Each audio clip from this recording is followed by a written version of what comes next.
Today, Gearbox released its second big patch for Wonderlands, and there is a lot of juicy tidbits in here that's got me excited to come back to the game. So let's go ahead and cover the main points and some of the changes that I think the players are going to love. Starting off, let me hit you with a change that a lot of us asked for after an early change to a beloved weapon. That's right, Gearbox is buffing the liquid cooling back up a little bit, and also the Queen's Call. The liquid cooling is getting a damage scaling increase of 7.8%, and the Queen's Cry is getting an impressive 22.3 damage scaling buff. Now, if you've tried my cold lead hand stabomancer build, then you know that the liquid cooling was still really good even after the initial nerf that it got, and this change just actually brings it up closer to its original state. Up next is something I think we've all been asking for, but Gearbox actually took it a step further than we even asked. They're adding vending machines in the Barf Bunny room at the end of the Chaos Chamber. Are you tired of a floor covered in junk and you can't see what you're looking for? Just pick up all that stuff and sell it. Now, additionally, these vendors will also have a legendary of the week in them, which will rotate out every Thursday, similar to the Black Market Maurice vendor in Borderlands 3, but without having to hunt every single planet to try and find the machines. Now, I did ask if there was a potential to add a pick up all items as junk option to ease the process of cleaning up the loot room, but it doesn't sound like that's something that will be implemented anytime soon, if at all. Still, very positive changes in regards to the loot room. Another huge W for the Gearbox team to take home is that mission reward items can now drop as enchanted and they can be re-rolled. Now, you can argue that that should have been in there from the start, and I would agree with you.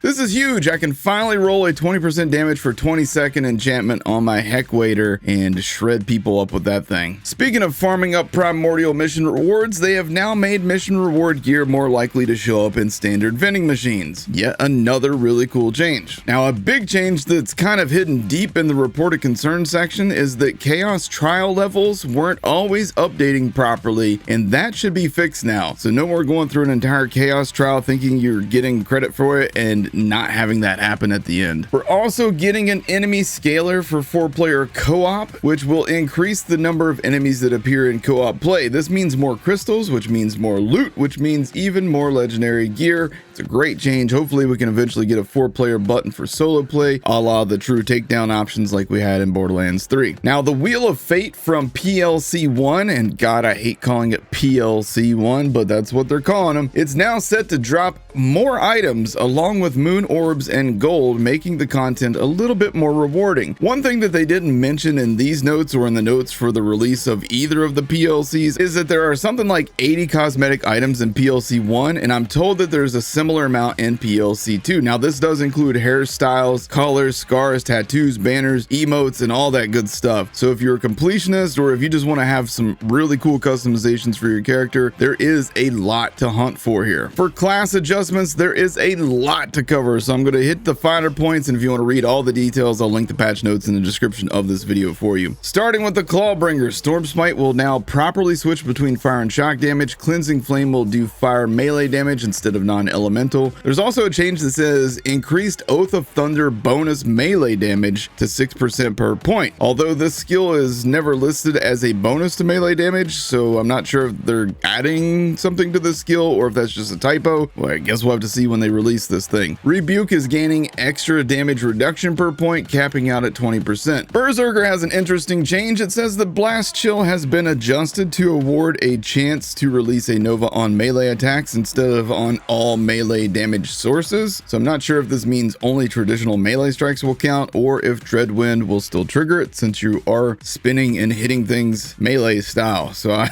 I don't know. Savagery has been buffed to give more melee damage, and Iron Squall got a buff as well for Berserker. Spore Warden got a bit of a nerf to Wrath of Nature. Instead of capping out a 54% damage increase at the max, it will now be just 30%. Now, you can still boost this skill via armor mods that will give you points in that skill. This is also offset a bit by the Affinity skill getting a 10% buff up to 45% ability damage at max skill points, and Bullseye got a buff to max out at 60% gun and companion critical hit chance. Graveborn gets an adjustment to to Blast Gasp, and anybody that didn't see that coming wasn't paying attention. It previously capped out at 50%. Ability damage will now be reduced to 35% on that skill, and honestly that just keeps the skill as a must-have for Graveborn players anyhow. To compensate a bit, Harvest got an increase to the bonus dark magic damage of 30% at max stacks. Stain the Soul also got a buff to 25% dark magic damage at max skill points as well. Stabomancer received a buff to the Ghost Blade weapon damage, increasing it to 85%. Spell Shot got a nerf to double knot, reducing its max damage from 21% down to 12%, but you can still boost this one with armor mods as well. A minor damage change with elements is also included in this patch. Frost, aka Cryo, is getting a 5.9% reduction to its damage scaling. Now that's not so drastic that it renders cryo weapons obsolete, but it does encourage matching your elements versus enemy resistances a little bit better, which honestly we should have been doing anyhow, but instead we were all just using cryo for everything all the time. Finally, for the next 2 weeks, armor pieces will be easier to obtain and the odds of it dropping for your class will be increased. Personally, I hope that this change just gets locked in, since armor is one of the hardest things in the game to farm. I'm still hoping that we will at some point get dedicated drop rates sorted out a little bit. The loot luck system is not something that I'm a fan of at all. I want things back to like our traditional Borderlands way. I don't mind having loot luck be for, you know, world drop stuff, but having it be for dedicated drops is just kind of in my opinion. There's a lot more changes and fixes in the patch notes. Again, for those that want to read those, you can go click on the link down in the description below. Hope you guys enjoyed this video. If you did, then please take a second, hit that like button, subscribe for more Borderlands and Wonderlands content. Thank you guys for watching. Take care.